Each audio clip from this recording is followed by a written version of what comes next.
আসবে আল্লাহ ভালো জানে, আল্লাহ ভালো জানে। এখানে এখানে আপনার ঘরেও তো দেখবেন যে একটা অপদার্থ পয়দা হয়ে গেল। কত এরকম ছেলে তার বাবা মাকে বৃদ্ধাশ্রমে পাঠিয়ে দিল, সন্তানের হাতে মা খুঁজল।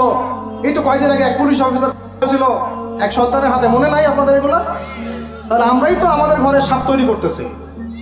ভাববেন না যে এগুলোর ফলে শুধু সমাজে একটা প্রভাব বিস্তার হবে, আমার ঘরে কিছু হবে না, কখনো না। আমিও এফেক্টেড হব, আমার ঘরেও আসবে। এখন আল্লাহ রাব্বুল আলামিনের কাছে গেলে দোয়া করতে পারি আমরা, আল্লাহ পাক যেন আমাদেরকে এমন যোগ্য যোগ্য ব্যক্তি উপহার দেন আল্লাহর পক্ষ থেকে। যে হোক সে x y z, however he is, আমরা কোনো দলের মানুষ না, কোনো পলিটিক্যাল পারসন না। এক্স ওয়াই জেড যে হোক না কেন, আমরা চাই সৎ, যোগ্য, ইমানদার মানুষ।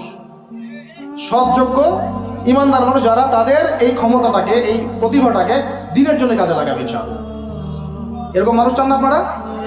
এটা দোয়া করতে হয়, আল্লাহ যেন কবুল করেন, আমিন।